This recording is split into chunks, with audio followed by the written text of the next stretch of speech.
summer came, you were not around. Now the summer's gone and love cannot be found. Where were you when I needed you last winter, my love? When the winter came, you went further south, parting from love's nest, leaving me in doubt. Where are you when I need you like right now? Our love is at an end, but you say now you have changed. But tomorrow will reflect love's past.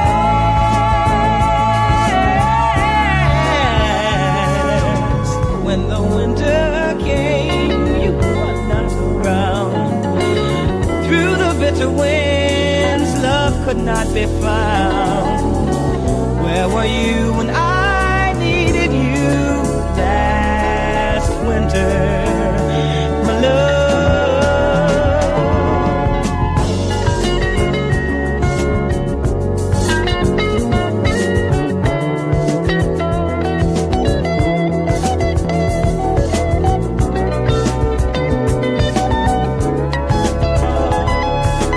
Need you, baby, need you, baby.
Okay, welcome everyone. Hey, happy Monday, right? I'm trying to do a sound check, so give me a second.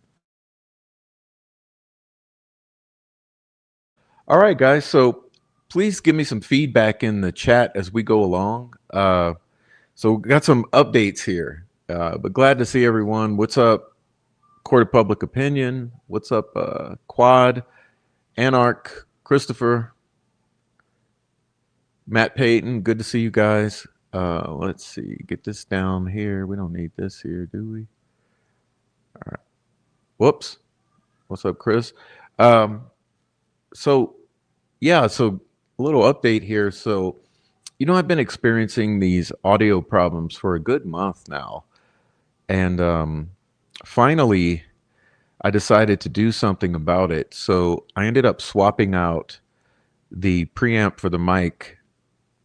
And this is my first attempt to give it a sound check. So that's what I decided. I wanted to just jump on just for a little bit and say hi to everyone. And yeah, and give it a little, give it a little spin. So I think I've had this thing plugged in about 2 or 3 hours now, and so I think if it's going to have a catastrophic failure, it might be within the next 30 minutes. So yeah, that's what I'm doing. Hoping this works out, and if this solves our problem, then we will have no more audio issues for the time being, hopefully. But yeah, that's what I've been dealing with, and apologize for the difficulty because you don't understand the amount of trolling that has gone on the past several years with people coming in and claiming there are audio issues when they're not, just to throw you off. It's infuriating. So it's been a big kind of point of sensitivity with complaints about audio. So just please overlook that, and hopefully once I get this together, there won't be any legitimate audio complaints. It does sound great. What's up? It's a new day. Thank you. But yeah, oh man, so there's crazy stuff going on, right? So I've been looking at the news and just following the news. It's been just insane. And now I've lost my spot what I was trying to look at, which was the news. Let's see.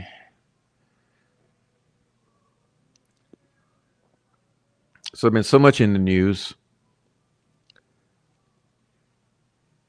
including a man having sexual intercourse with a deceased deer on the side of the road. Uh, and we got all the stuff breaking out in Mexico right now, which is pretty interesting.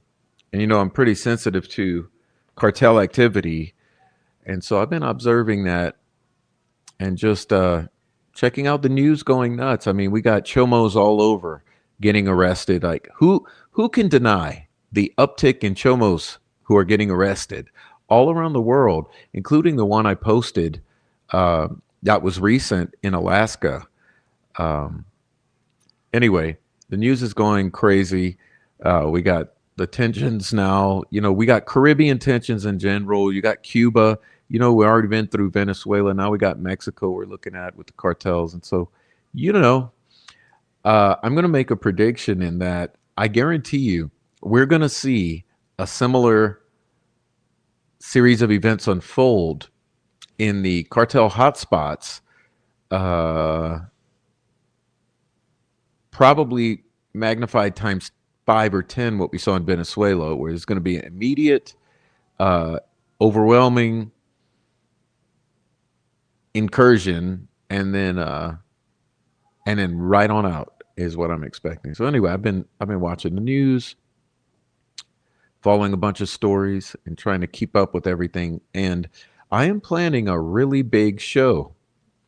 So the next show should be right up on us, and I have an excellent presentation for you. So that's what I've been doing the past couple days, is working on the next show, and I know there's several people doing similar things. So there's a lot of creativity going on right now, which is good.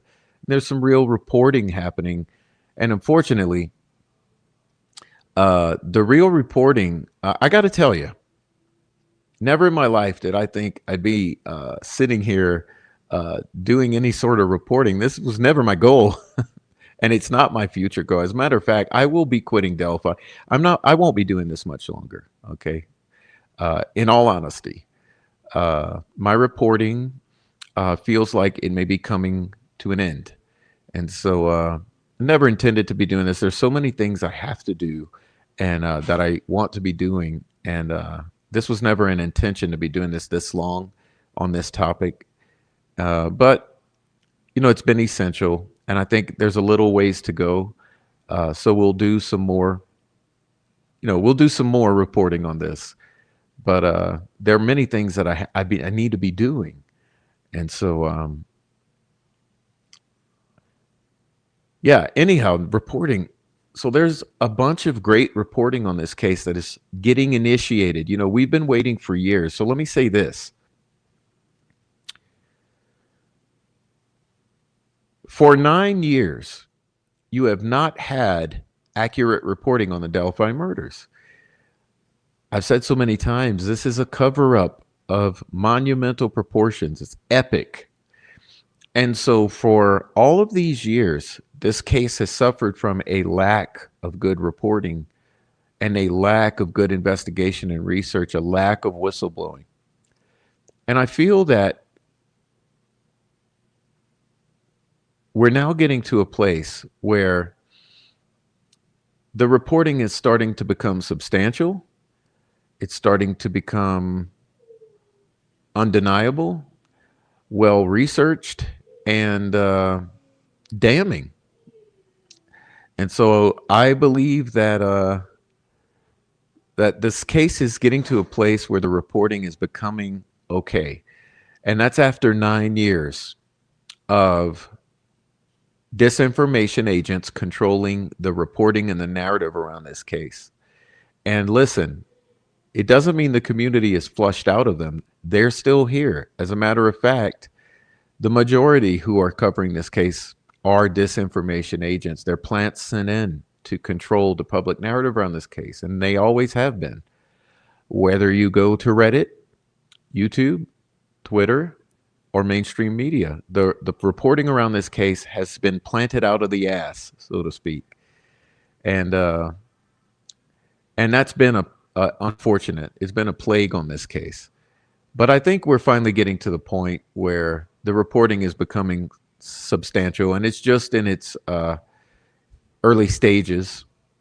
But I'm confident that the cracks in the dam are forming, and that it's inevitable that the truth is going to surface here, and that the reporting is going to become overwhelmingly substantial, and that the good faith actors are going to drown out the plants or the bad faith actors.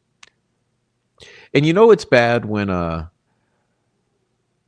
of the good faith actors start becoming accused of being bad faith actors or plants. That's when it's really bad. Those are the moves of desperation. This is like the death knell of the narrative control campaign, is when they have to resort to just calling everyone who's a good faith actor state actors, because there are no other options, because they're in their last days. And so that's where we are, I think, in Delphi, and it's a good thing. It's like the birth pangs, right? Like birth is it's a very messy, painful, and chaotic moment. And but after the chaos comes the new life and the peace and the beauty of a new life coming into the world. And it's sort of what's going on here in this community. And hey, we're here for the ride. We're here along for the ride,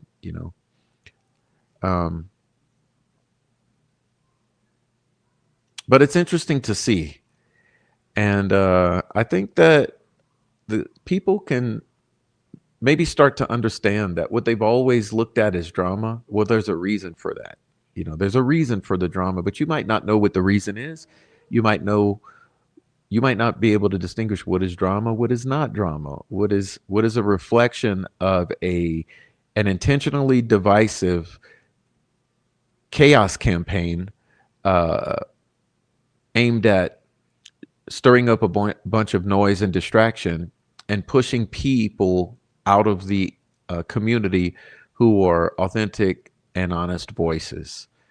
And unfortunately, that's been the norm for Delphi, which should be the major indicator to you that this is a very deep cover up. Okay, the fact that any institution would have dozens of people out here causing this chaos, controlling this narrative, and deflecting in the way that this community suffers from, it should be the first major red flag that there's something going on here.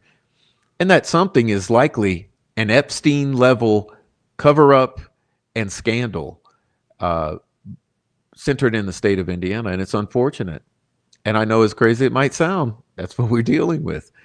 Uh, I'm absolutely certain this goes all the way to the top. Okay. Just like Epstein goes all the way to the top. This goes all the way up to the top. Their DC connections, their 3-letter agency connections, and their pedophile connections.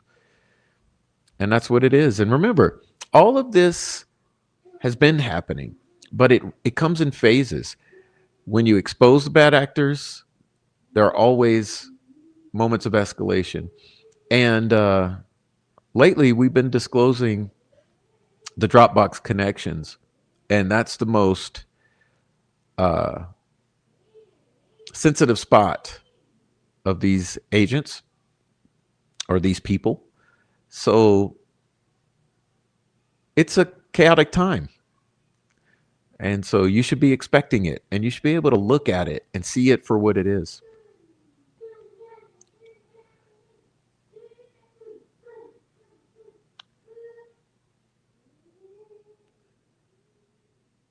I'm losing train of thought with my little kid making noise in the background, but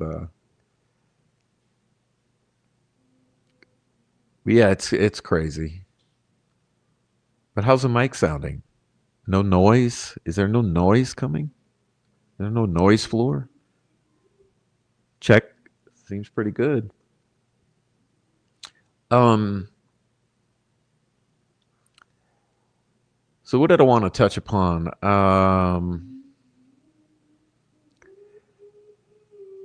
The timing. Okay, the timing of, and we'll be getting into this soon. Okay, the timing of uh, the the recent looking into the Dropbox connections, uh, the timing of that combined with the recent rash of threats, harassment, and doxing, and all of that. It's bad. It's bad. It's bad. It's a major indicator. But we'll be talking about that soon enough.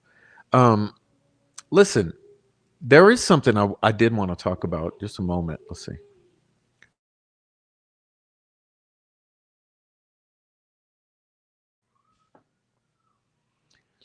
I wanted to talk about this thing, and it's stupid, right? It's really stupid because, look, I'm not going to be the one to constantly post every single thing going down in the court system in this ridiculous legal process. But the whole level of distraction the past day or two has been, oh, the extension of the notice to or the filing of the appeal from the state's perspective. Now they've got till March 30th. Blah blah blah blah. Yeah, I want to talk about that because I was thinking about this. It's wrong. It's wrong. Okay, it's wrong. Think about this. Okay, why is it that the state of Indiana, who has had millions of dollars at its disposal and who has had 9 years to build a case against Richard Allen, why is it that when they are already at the advantage on every single level,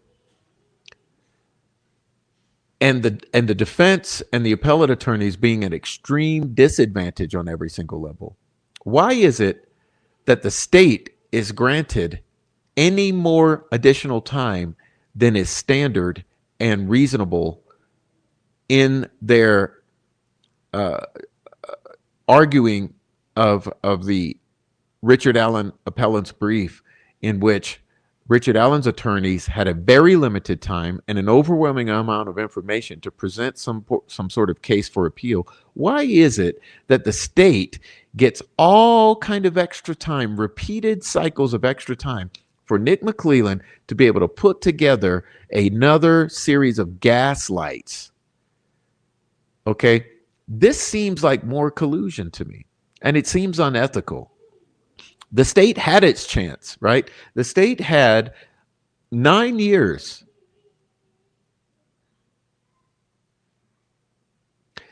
They did all they could to stack all odds against Richard Allen by having witnesses lie, family members lie,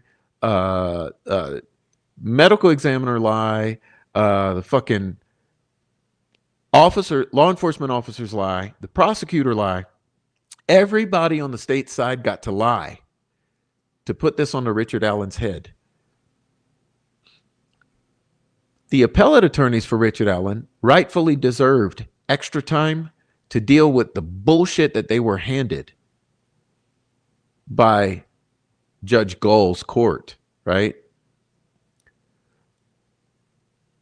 Why is it that the state didn't have 2 fucking weeks to quickly issue some sort of rebuttal, but instead has had extension after extension and now has till March 30th? Does that seem right to you? Does that seem ethical and just?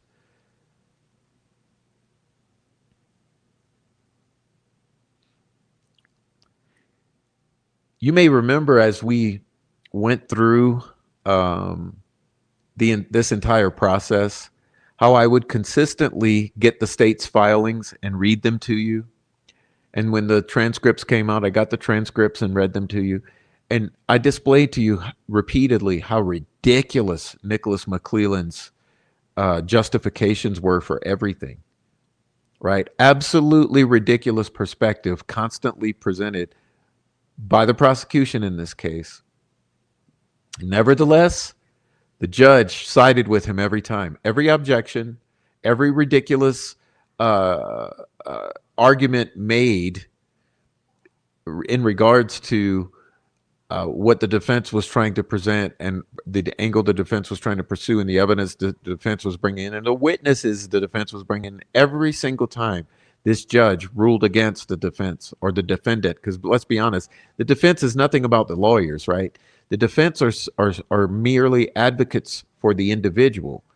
So in truth, what the state did in this instance, in this case, is repeatedly side against the accused every single time, episode after episode after episode after episode, objection after objection after objection after objection. The entire weight of the state of Indiana on the neck of one man. A brazen display of power. And even in the appeal process right now, they still continue that brazen flexing of state power. It's wrong. It's wrong. I don't see how this is the way it's allowed.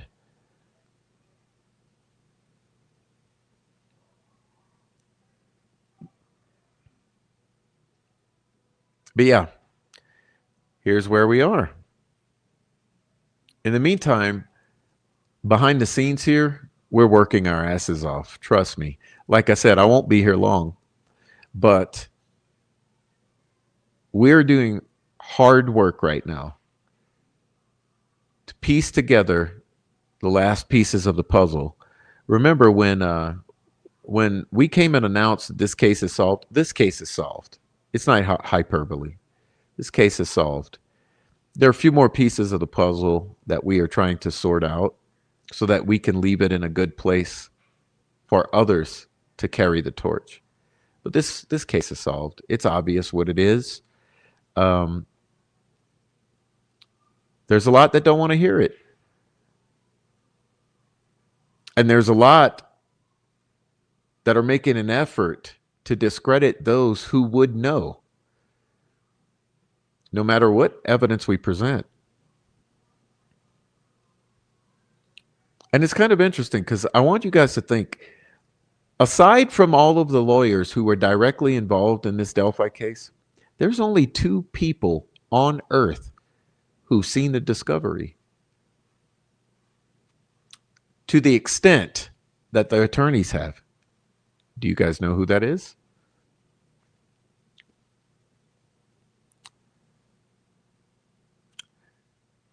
It's the very two people who these state actors are trying their hardest to discredit and bring down and silence.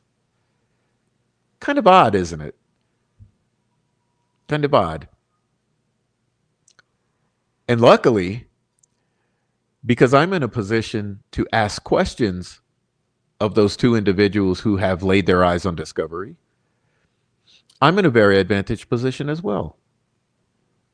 Because I'm able to ask questions of the only two individuals outside of the attorneys who've touched this case who've seen discovery. And I'm able to say, hey, XYZ, ABC, WXY, what do you think? And so when I'm telling you, the feeling is that this case is 90% solved and that the solution of this case should free Rick Allen. It's my opinion. But it's an opinion based in information.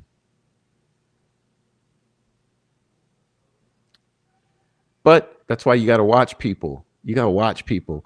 You know, I had a friend some years ago who used to be like, I like to watch how people move. Yeah, you got to watch how people move in this community. Watch them closely. How do people move? Because you might look at some people and say, I don't like the way he moves. I don't like the way she moves.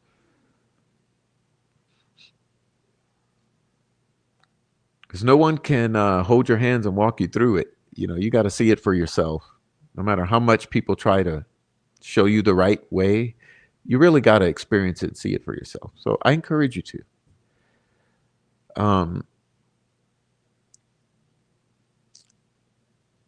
But yeah, so I wanted to say that about this extension of the deadline for the prosecution, for the state. Okay, I want you to just remember the state shouldn't have this luxury. This is absolutely ridiculous that the state should have this luxury. And I think when you guys are out there in the YouTube streets and out there in the world, maybe go and say that to people. Go and say that. Why does the state get to enjoy the luxury of additional time over and over again when they've had their time? How many more lies are they trying to get straight? You know what I'm saying? How many more gaslights are they setting up? Because you can't expect anything but more of the same from these people. And over here, we're seeing the shit hit the fan. We're seeing the cracks in the dam form. You know, you got whistleblowers coming out from all directions. Just in the past 2 months, between several of us, we've had several whistleblowers come forward, some of whom we haven't even spoken to you about yet. Oh, but we will. But when these whistleblowers come forward, what we're looking for is corroborating evidence in their statements. And it's so interesting that we've had these individuals come forward in the past couple months who have brought corroborating testimony to what is already known. And that alone validating their statements. So that's pretty exciting, right? And it's pretty encouraging over here to be on the receiving end because it's a confidence builder. I always look for what makes something else make sense or what validates or what corroborates because that shows me that I'm not being misled. And honestly, with all of these disinfo agents in this community, you have a lot of places you can go for bad information or distractions or the twisting of what things are. Especially some of the loudest voices here are misinformation central. So you go to them and you get your head fucked up because they put shit in your head that doesn't belong, that's twisted, that's the wrong take, that's a distraction. And you got a lot of misinformation out here, misinformation central. So you got to be careful. But you got to exercise your own discernment and intelligence to kind of feel that out. But like I said, just try to see it. Just try to see, observe what you see. I wanted to ask, I'm just about done because I felt about 30 minutes to do a mic check and make sure everyone can hear me good and that everything's sounding good. But since I was here, I thought we'd do a Q&A. So if anybody wants to talk, let me know what you're thinking about. Um, Otherwise, we'll get out of here because I'm about done. That's what I wanted to say today.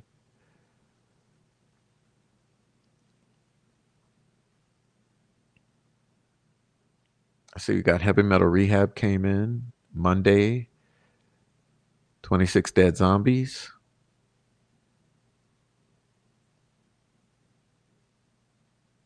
Suede.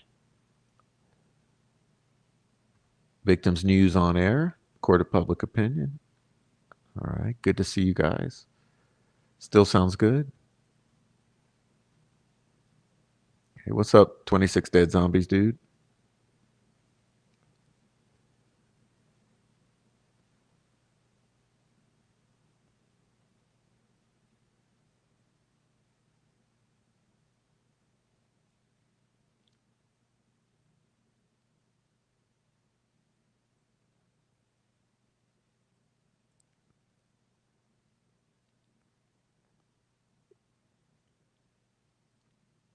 All right. Have a good one.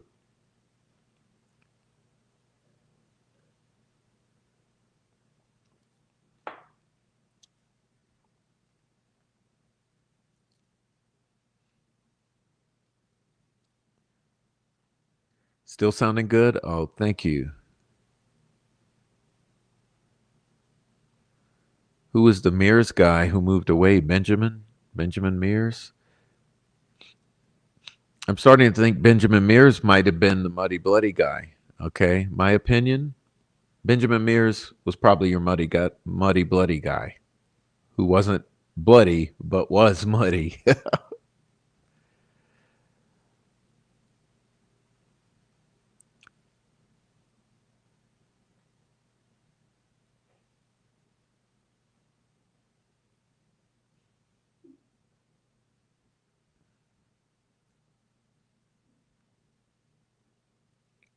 I don't know. I don't know about that one.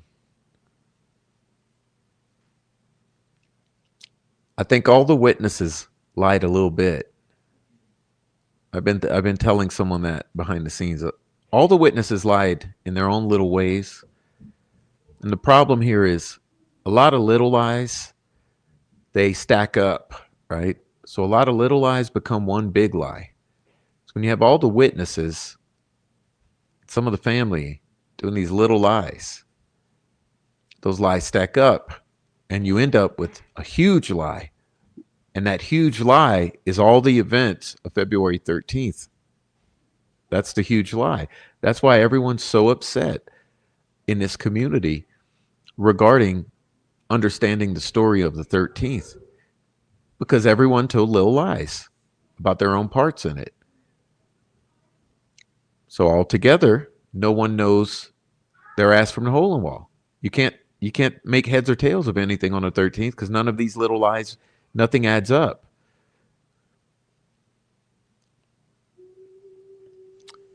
Uh, so that's one thing we know. Okay, that's one thing we know. Now, what's funny is as we start to wipe away and sort out the small lies, a lot of things become apparent in my understanding. One is that there were reasons for all of these small lies. However, obviously, lying in any fashion when you're a witness or a family member to two murdered victims is never acceptable because you got two kids dead in the vicinity of where you were on a certain day. You should never lie about a single thing, but it happens and it has happened. So you've had all of these lies. As we start to sort these lies out, see what the lies were, and figure out what the truth was in those moments, uh,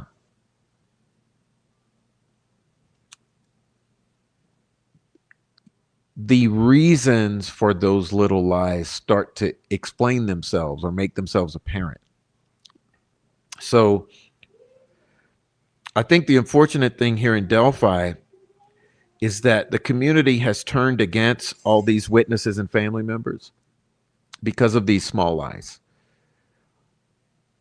And in that way, the family and the witnesses have shot themselves in the foot, and the community overall has shot themselves in the foot because the entire world looking at this is sensitive to deception.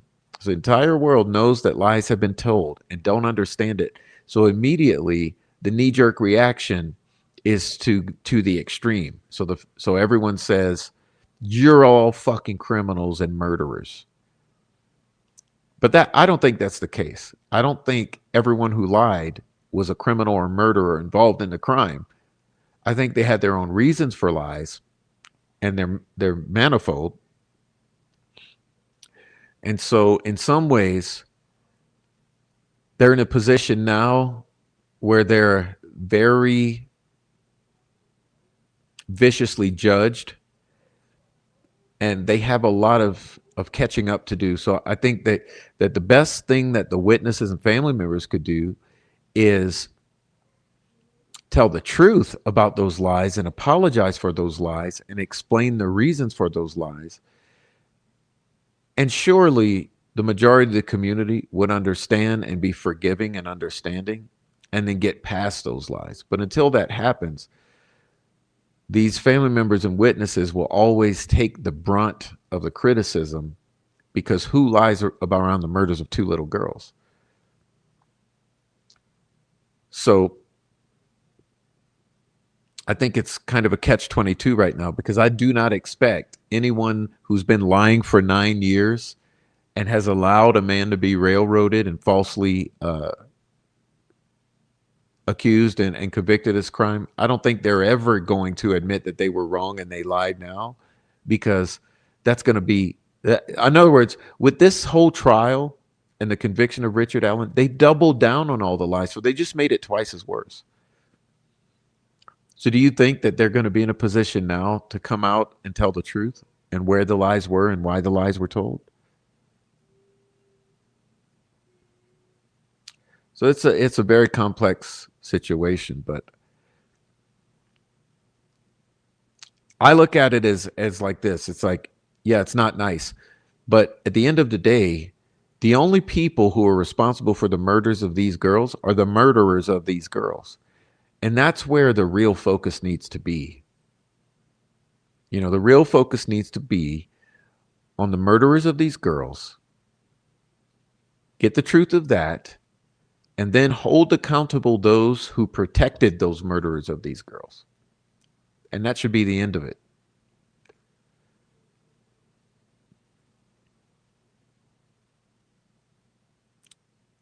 And I mean, in my world, we call that truth and accountability. And hey, I'm big on that. You know, that's the thing. Just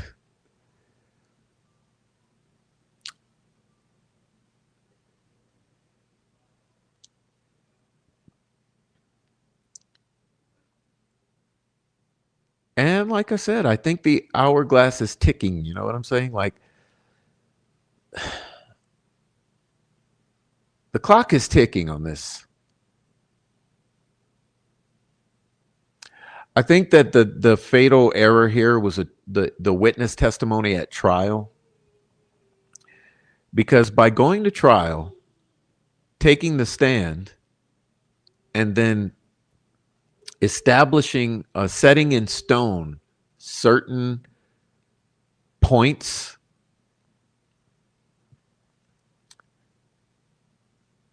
you've established a record which can then be used to reveal the lies that you've told previously and that you told on the stand. So it's a complex situation.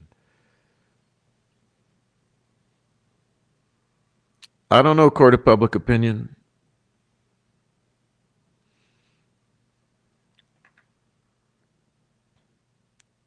I'll put this out because I want to talk about it. Let's see.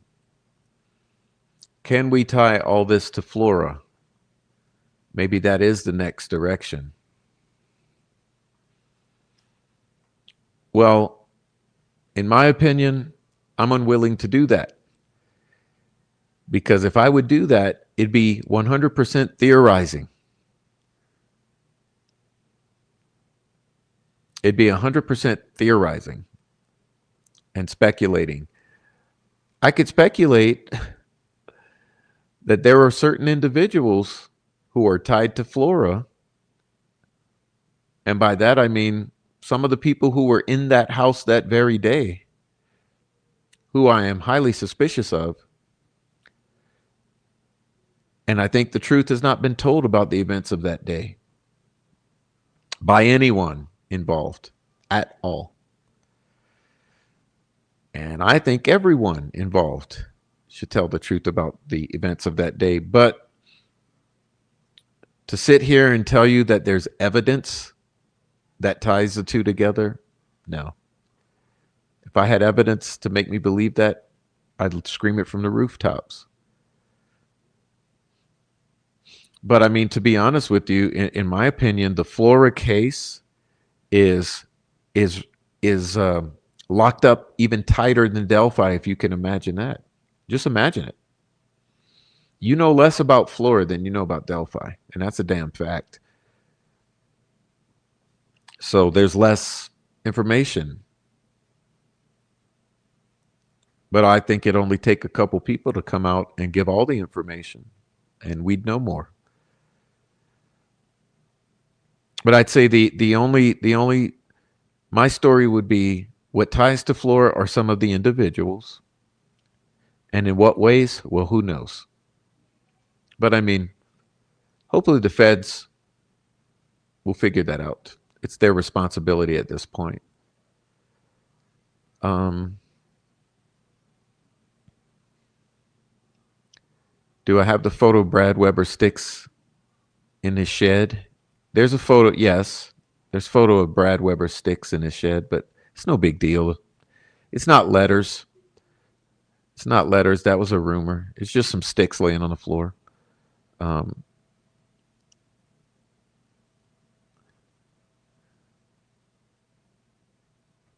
let me see. I missed a question. Thanks for asking questions, y'all. This is getting fun.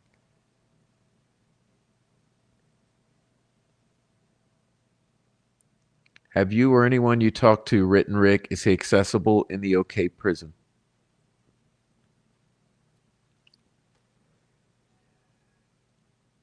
Yes, I talked to several individuals who speak with Rick, and he's doing just fine.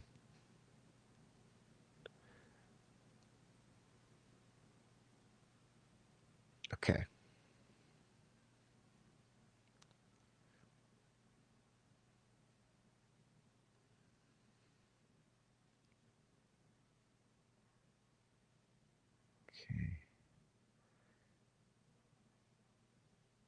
Everyone involved should be held accountable regardless.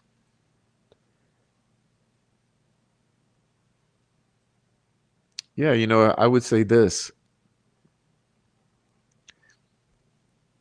These people are all Southern Baptists or whatever you want to call it.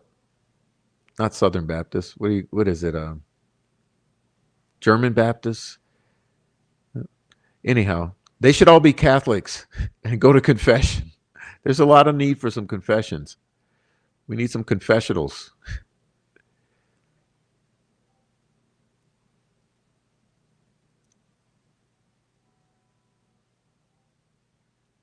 Well, Jenny and Court, there's all this speculation. My feeling is that the only thing that's going to do that is people talking. People need to talk. You guys remember this flyer? Let me see if I can dig it up.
Okay, you know the most amazing thing about this flyer is a phrase at the top here. Somebody knows.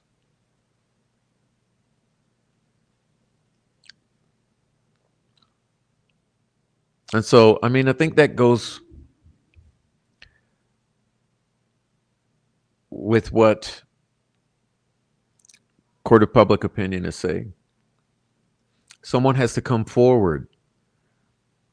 It's my opinion that there are people involved in Flora who know what happened. They should come forward and say what happened. I mean, these are the lives of 4 little girls here.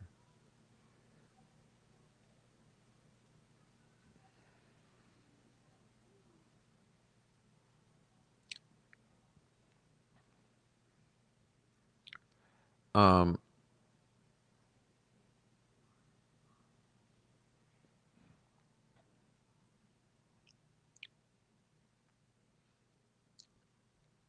People were murdered already to keep them quiet.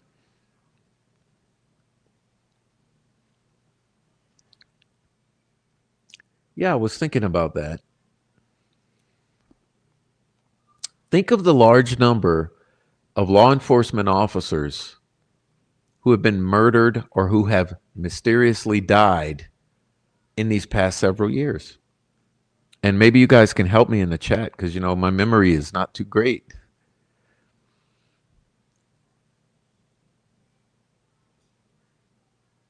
Stephanie Thompson,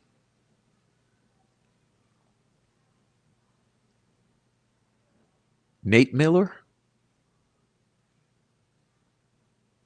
Greg Ferenczi, Judge Mummer,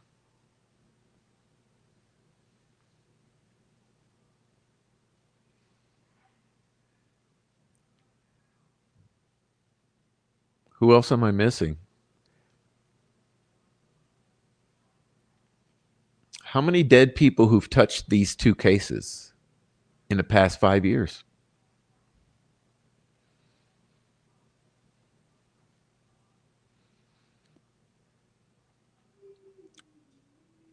You know, Silky and I used to do these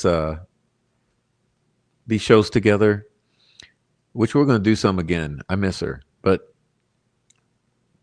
we did one called the Delphi Body Count. And we went through a handful of individuals.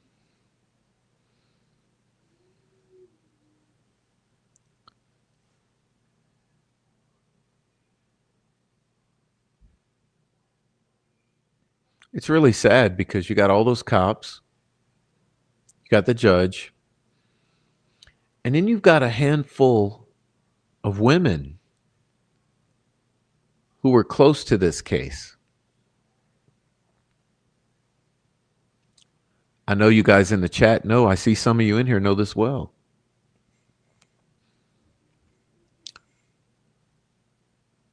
Remember Amber Boyles?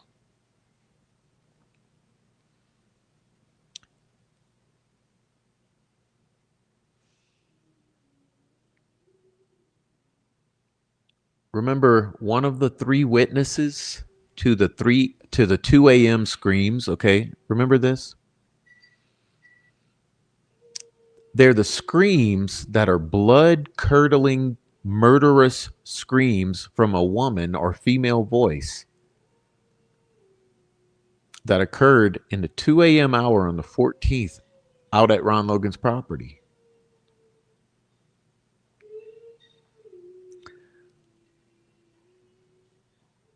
And one of those witnesses was shot in cold blood by an individual associated with this case.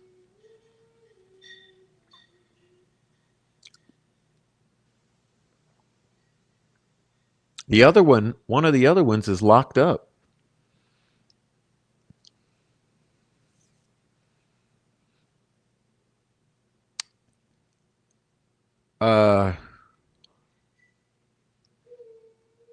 You got a stripper, her boyfriend. You got another escort. You got a male escort. You got a girlfriend of a meth dealer. In other words, I'm saying not only do you have the handful of cops, but you got a handful of women, all who were very closely tied to the Delphi and Flora cases, all under 50 years old, gone. Just seems to me like this is a silencing campaign. I mean, the simplest explanation you'd come to all that is that statistically, just like in this region of Indiana, the arsons are through the roof statistically. The sudden deaths of young people associated with these two cases is statistically through the roof. So the simplest explanation you could come to that is there's something unusual about it.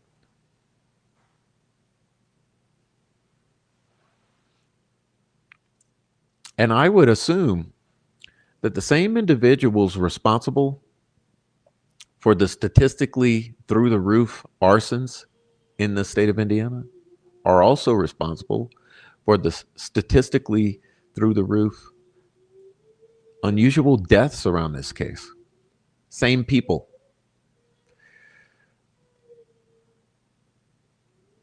And I think that's where the domestic terrorists come in, so to speak, if you want to call them that. And it's sad. Like I said before, what would be worth all this? Like forget all of the PR agents, forget all of the CIs, forget all of the narrative control campaign. Even if you forget everything online that's unusual about this case, what would be worth all of these hits out in the public around this case? If it's just the murder of 2 little girls or 6 little girls, you wouldn't go commit another 15 murders or burn down another 5 houses. It's too risky to do all of that, to stack up all those additional crimes. Every single crime comes with risk. So how much risk are they willing to take on in order to cover up just the murders of 2 little girls? It doesn't make any sense. That's why none of this makes sense. Which is why we've been let me be annoying here. Let's see. I'm pretty good at that, obviously, apparently.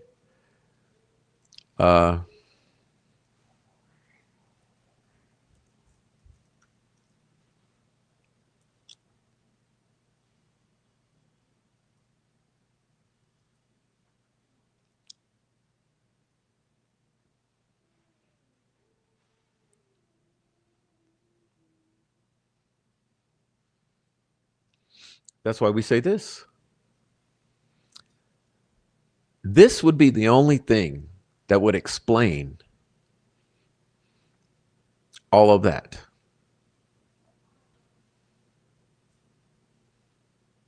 It's the only thing that I would explain it. And before anyone gets on my ass about Erica Morris did not come up with this phrase. Okay, let's get that straight.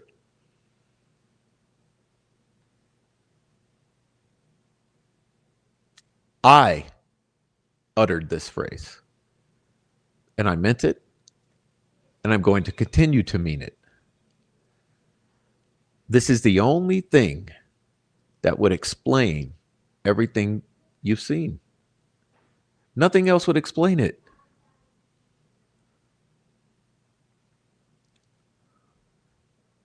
Some whacked out domestic terrorist wannabe Vinlander Odin is freaks trying to get revenge on Derek German does not explain all of the additional crimes that have been stacked up to cover up this case. But this does, because this right here has the potential to reach all the way up to very powerful people to the top.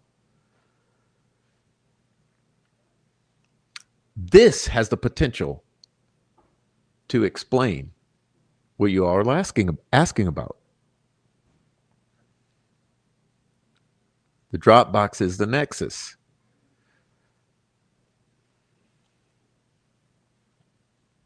It's not Erica Morse.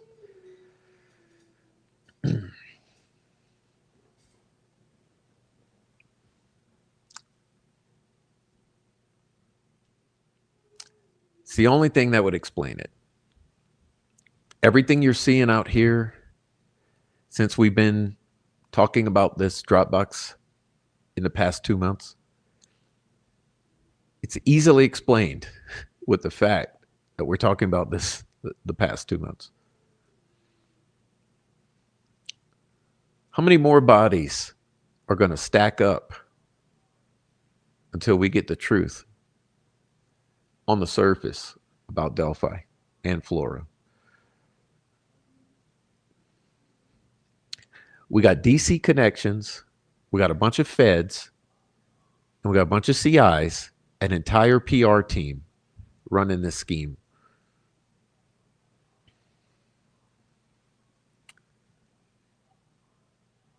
That's only explained by one thing, something very important for powerful people.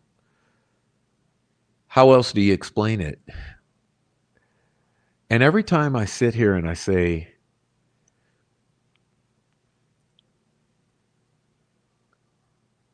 this has the potential to go to the top, what would be worth all this? This is the only thing that explains it. This is Occam's razor applied to these particular circumstances. I'm not making hyperbole.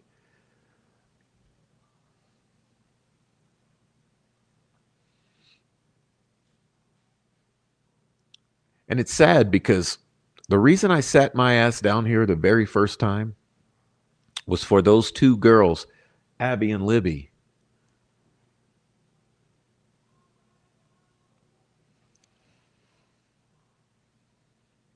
Right? You guys remember that?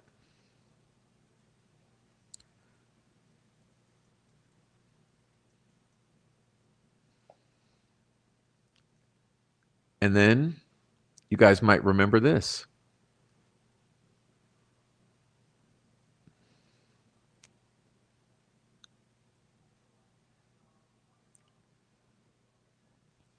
I drove myself on over to Crown Hill Cemetery.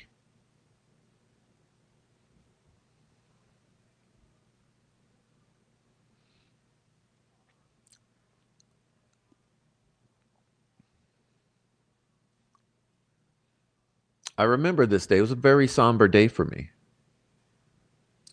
because I drove my ass out to Crown Hill Cemetery, not realizing that I'd leave a changed man.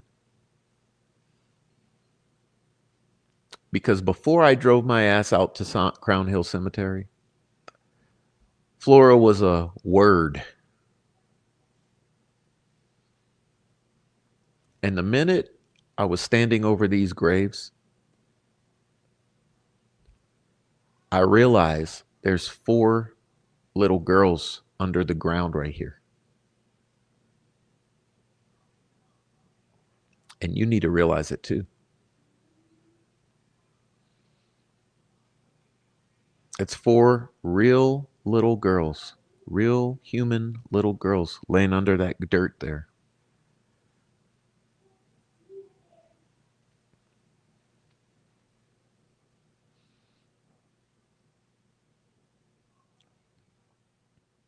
And realizing that, my heart changed because it became real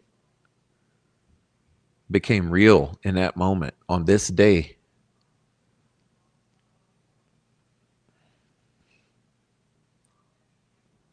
And when I left that cemetery, I left a changed man because I now realized it wasn't just the 2 little girls that I cared about. It was also these 4 little girls laying under that dirt in that cemetery. And so now it's about these 6 little girls. But this is all about these little girls, these children. These children in this community, that's what this is about.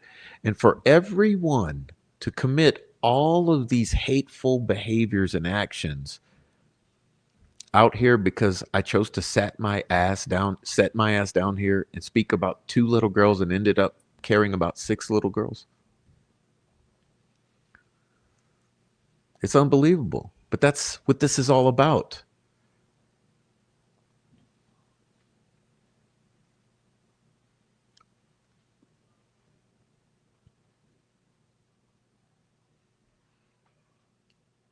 And I got to say, like Swade's saying,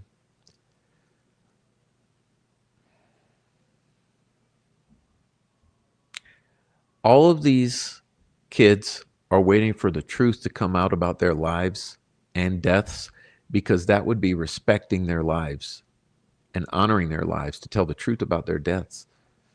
Otherwise, they can't rest in peace.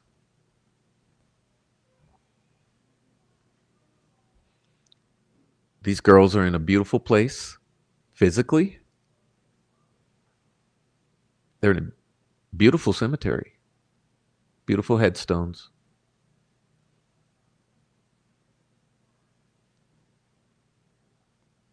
They're all in eternity. But we should have the respect, we should have the self respect and the respect for these children to tell the truth about their murders. And in that way, they're honored. And why on earth would it be that so many people are out here committing all of these egregious acts and all of this disgusting behavior? It's senseless.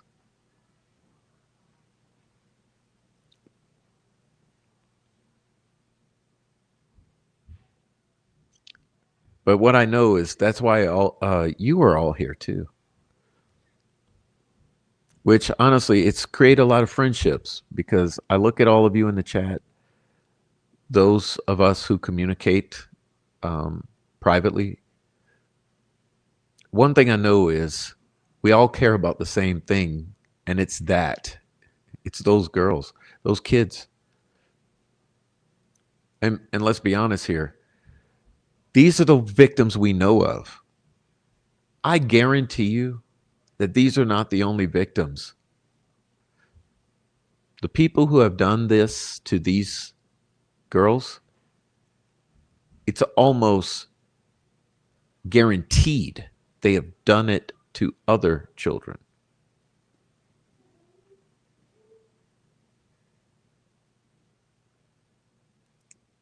And so one thing's assured, there are more victims out there who have not yet been identified.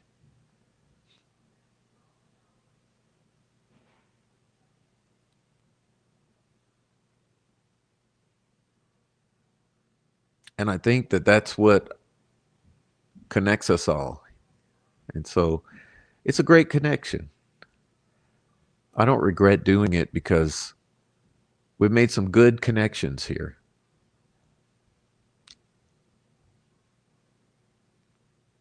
And hopefully it'll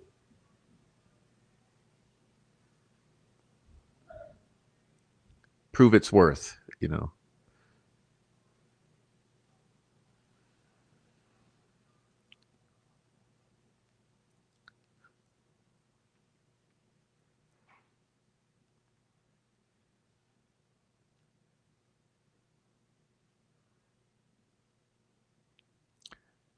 And back to what you were saying,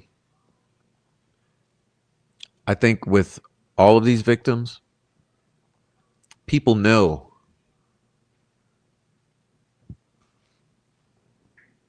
It's up to people to talk, though. People have to start saying what they know to allow the truth to be told.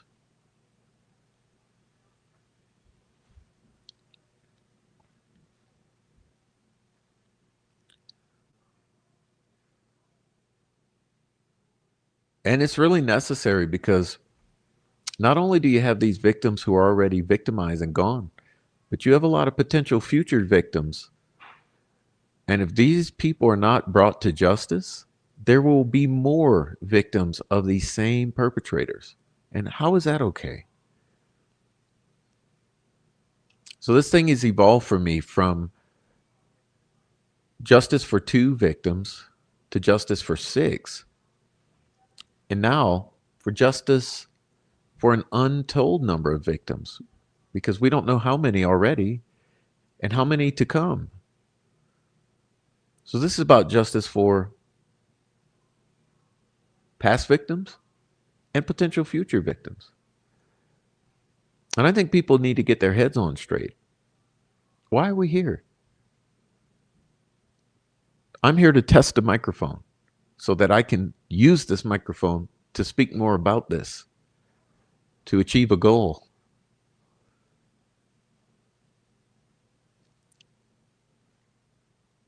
Why are we here? Because I see all this bullshit in the social media, right? Chaos, hate, people enjoying being evil, and all the shit that goes on. All the shit that goes on. What are you doing?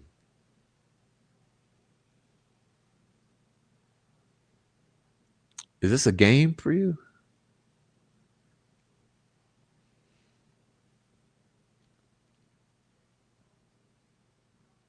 So I see a whole lot of finger pointing, a whole lot of smearing, discrediting, abuse, sadistic behavior. I've been saying to everyone, you need to call it out. If you're just a casual viewer, your contribution could be calling this shit out.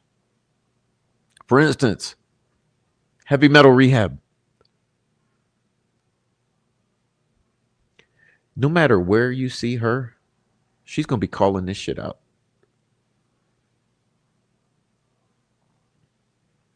Take her as a role model. Call this shit out wherever you go. And sure, you might get blocked. You might get yelled at. You might get called all sorts of things. You have a voice, use it. Call the shit out. Don't let it perpetuate. This is really exhausting. It's really exhausting. And hey, you might not be 100% right all of the time. Everyone makes mistakes. So you might be wrong. Matter of fact, think that you might be wrong. But go with your gut, follow your heart, and call the shit out. Something doesn't feel right, pay attention to that. I know one thing, all these efforts to terrorize and frighten me off, people don't know who I am. All you ever do by trying to frighten me, intimidate me, smear me, all you're doing is increasing my resolve.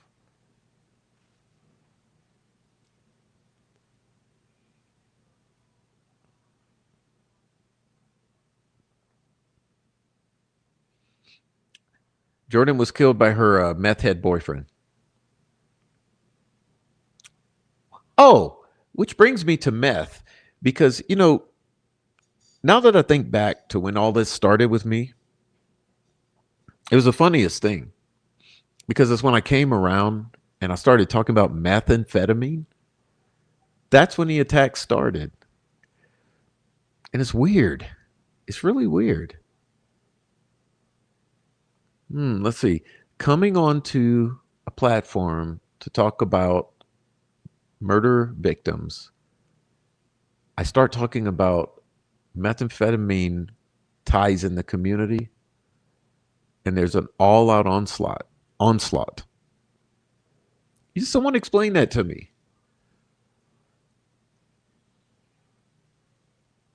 And now we're talking about a pedophile component. All-out onslaught. Why can't I say that word today?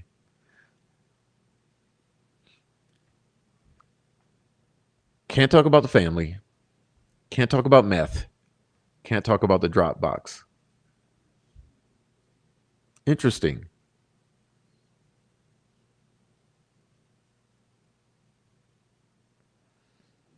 Very interesting. Matter of fact, it's pretty interesting to me that the leads for both Flora and Delphi, the lead investigators for the Indiana State Police, do you know where they both come from? Heads of the meth unit for the state police. Fact.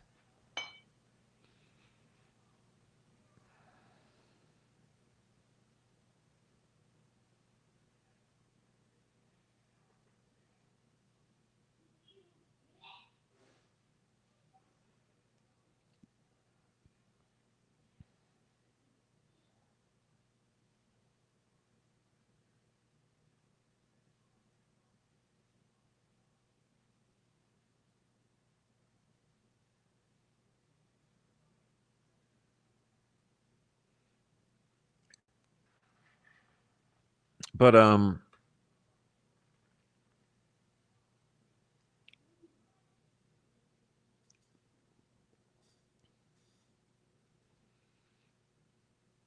you can do your own deep dives into YouTube, and you can kind of go learn about some reformed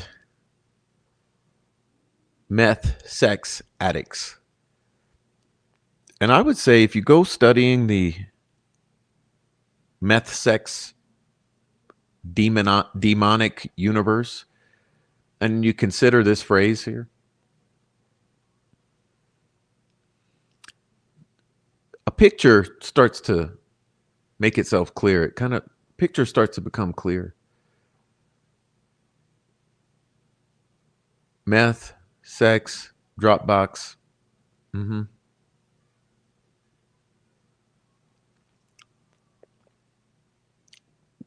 The more I've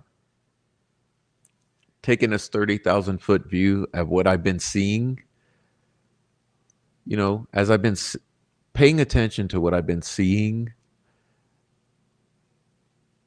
in terms of what these people are sensitive to and what they respond to and what triggers them into certain behaviors, it's very clear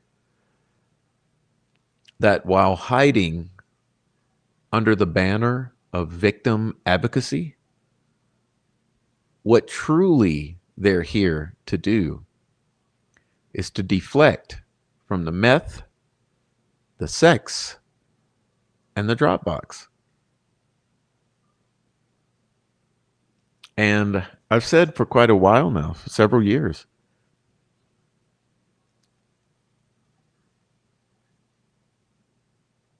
this is the underground economy in the Midwest. It's the underground economy. Think about it very, very carefully. What is the lifeblood of the community? Right here. Trafficking in meth, trafficking in children. Follow the money, right? Follow the money. Always follow the money.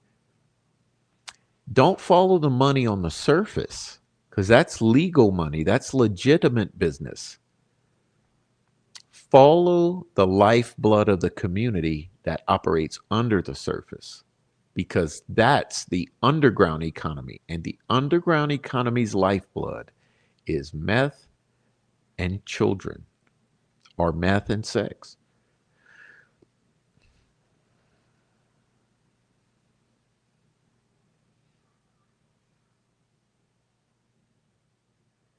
Unfortunately.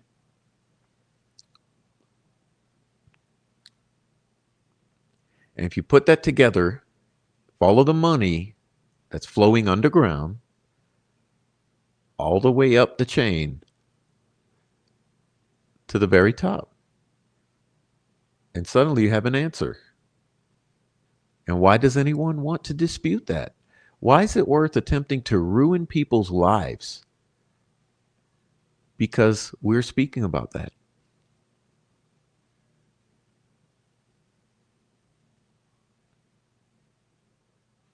Food for thought.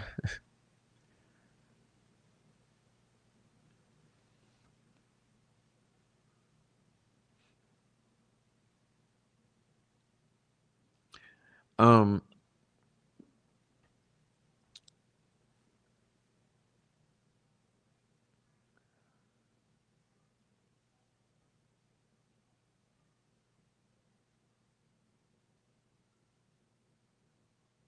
Remember Doug Carter saying it's about power to you? There are many tentacles to this.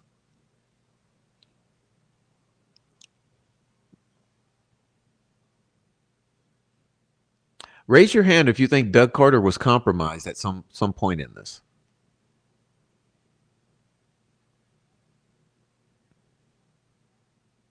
What is he afraid of?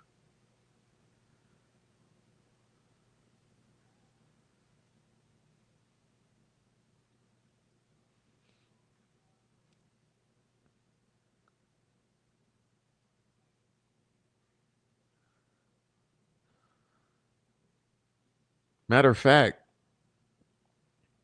what was Ron Logan afraid of? What was Keegan Klein afraid of? What was Criminal Librado afraid of? What was Rozzy and Baldwin afraid of?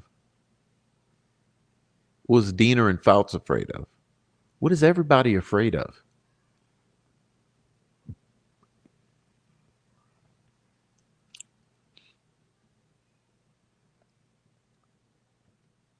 Are you going to be afraid of something powerful or something not powerful? You're going to be afraid of power. So everybody's afraid of something very powerful. That's what I'm saying. The Delphi body count, it's real.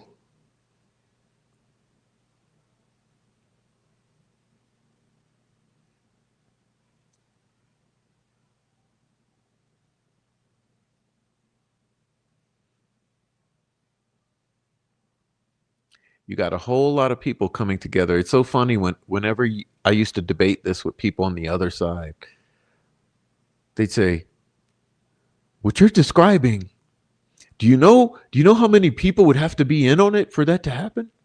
Yeah, I do. Do you know what it'd take? Yeah, I do. Do you?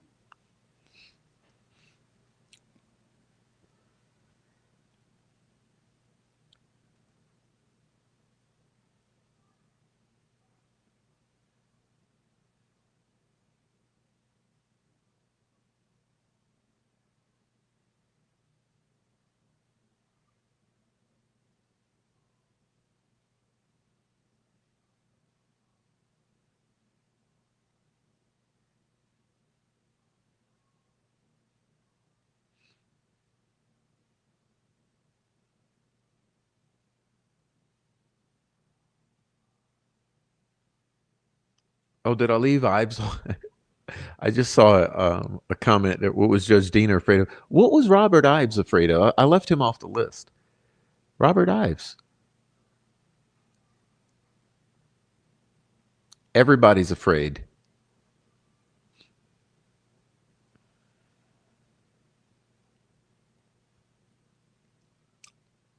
Resignations, cover ups, murders.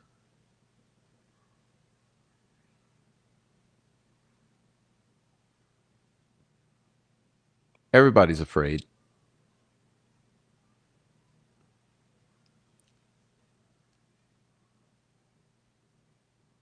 It's the only way you get so many people working together to achieve a goal.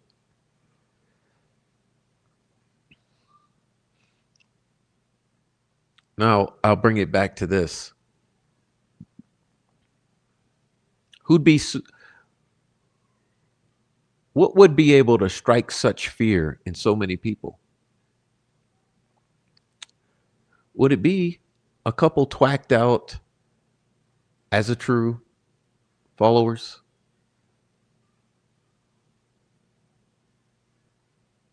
Would that be enough to strike fear into all of these people and cause them to come together to achieve this end?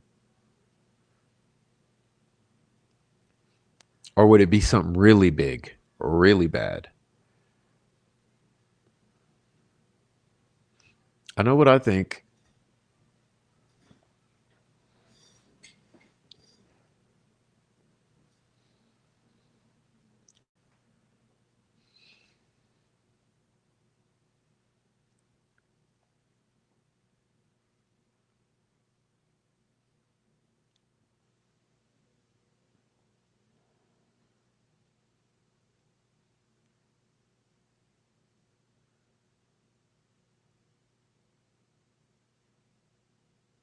Hopefully, some people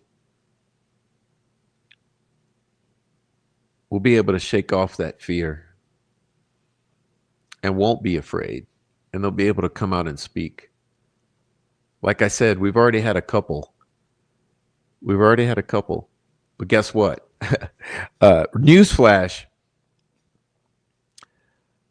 we ain't revealing no more names. Okay? We're going to be very, very, very, very, very careful about revealing any more names right now. But there are some people who are stepping forward who are not so afraid, and we're going to protect them.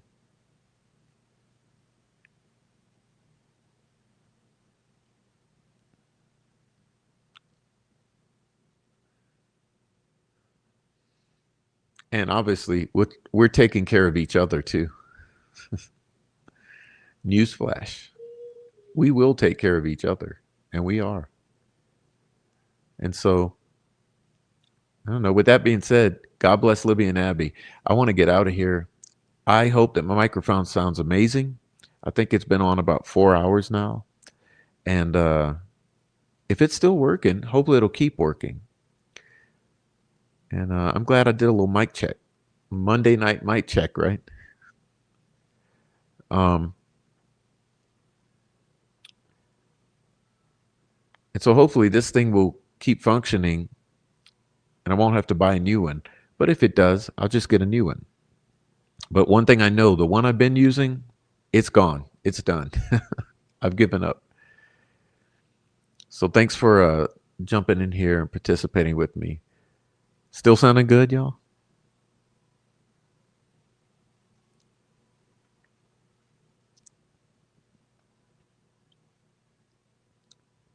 I'm gonna be I'm gonna go play my bass right and my keyboards.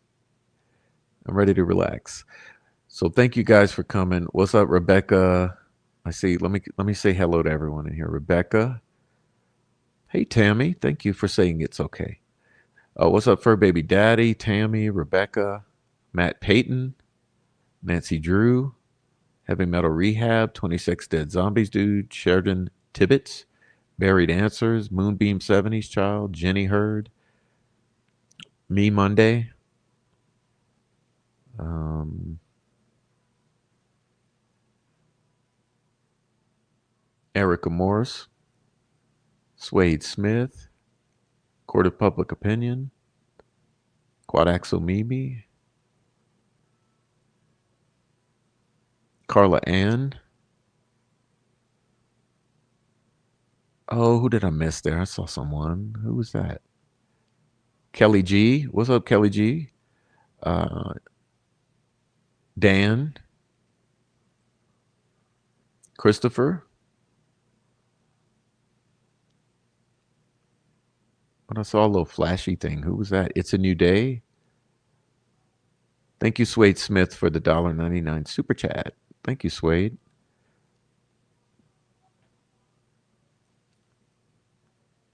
All right, nice. Thanks for that. I'm so encouraged to hear. And you know why I'm embarrassed? I've been having this thing sitting on the shelf the whole time in the closet. And it just occurred to me yesterday, like, why don't I pull that thing off the shelf and see if it sounds better than the one I've been using? So boom. Looks like we got a workaround. All right, y'all. Good night. I'm out of here with the good music, okay? Peace out.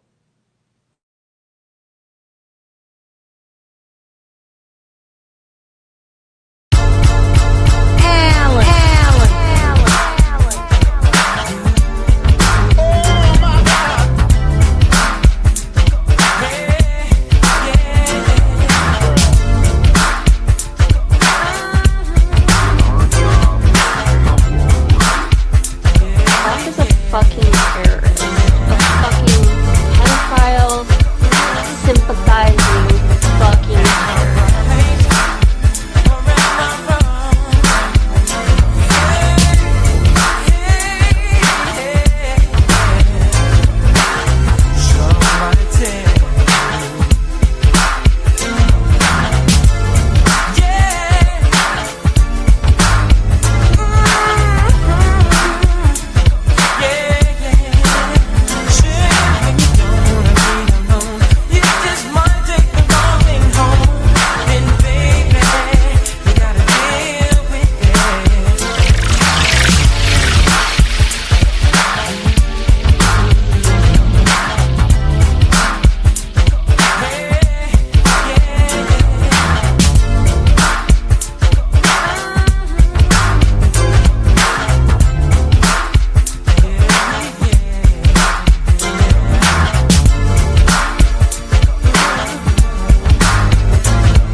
not productive. It's kind of gross and icky.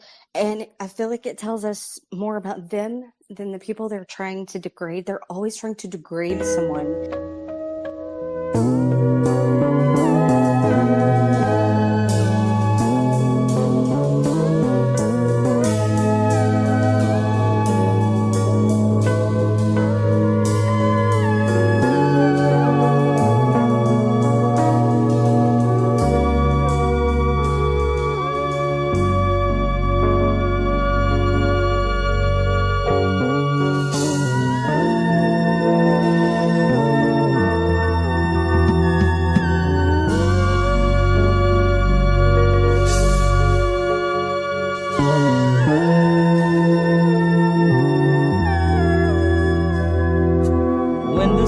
came, you were not around.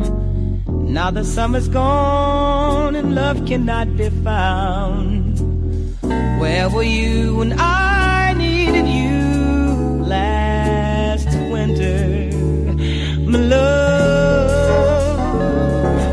When the winter came, you went further south, parting from love's nest, leaving me in doubt. Where are you when I need you like right now? Our love is at an end, but you say now you have changed. But tomorrow will reflect love's past.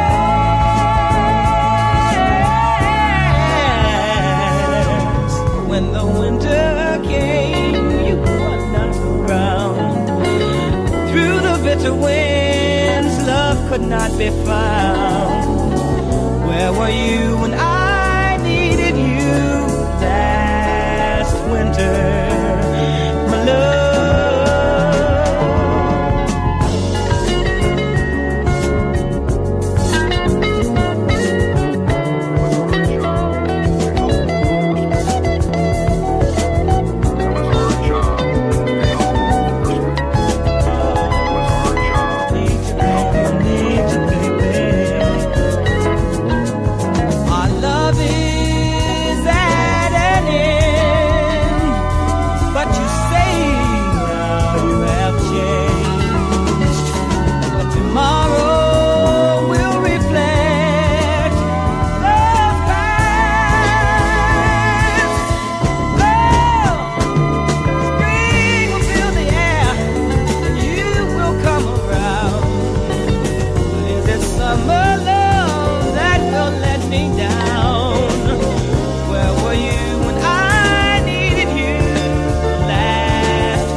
I've got a dream for the world.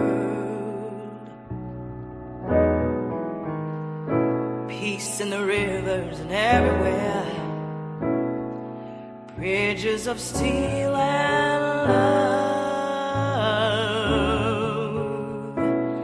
And cities that smile.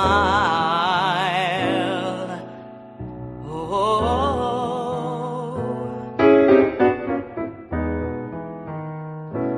way empty faces walk by.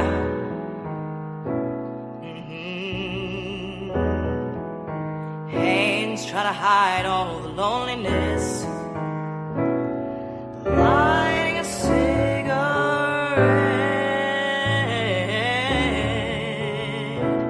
to blow time away.